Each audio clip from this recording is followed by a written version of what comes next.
અરસના અડપલામાં આજે આપને કંઈક નવું જાણવાની પ્રેરણાથી આપ જે સહકાર આપો છો તો એ તમને નવું આપવા માટેનો આજનો મારો પ્રયત્ન છે. આપે રામાયણ સાંભળી હશે, વાંચી હશે કે ટીવીમાં જોઈ હશે, ત્યારે તમને એમ થશે કે ભાઈ આ રામાયણના આટલા પાત્રો, હું 60 સેકન્ડમાં 65 પાત્રો તમારી પાસે લિસ્ટ મૂકું છું, તે ધ્યાનથી સાંભળો. દશરથ, શ્રવણ,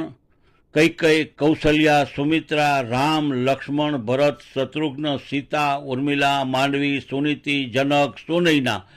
લવ, કુશ, સુમંત, વશિષ્ઠ, વાલ્મીકી, વિશ્વામિત્ર, અનસુયા, અહલ્યા, સબરી, મંથરા, મારીચ, શૂર્પણખા, ખરદૂષણ, કુંભકર્ણ, રાવણ, વિભીષણ, મંદોદરી, માલ્યવાન, મેઘનાથ, સુલોચના, સુસેન, વાલી, સુગ્રીવ, નલ, નીલ, અંગદ, હનુમાન, જામવંત, અંજની, તારકા, ત્રિજટા, જટાયુ, સંપાતિ, ઇન્દ્રજીત, પરશુરામ, કેવટ, સુબાહુ, જયંત, સુરસા, લંકિની, ધન્યમાલિની,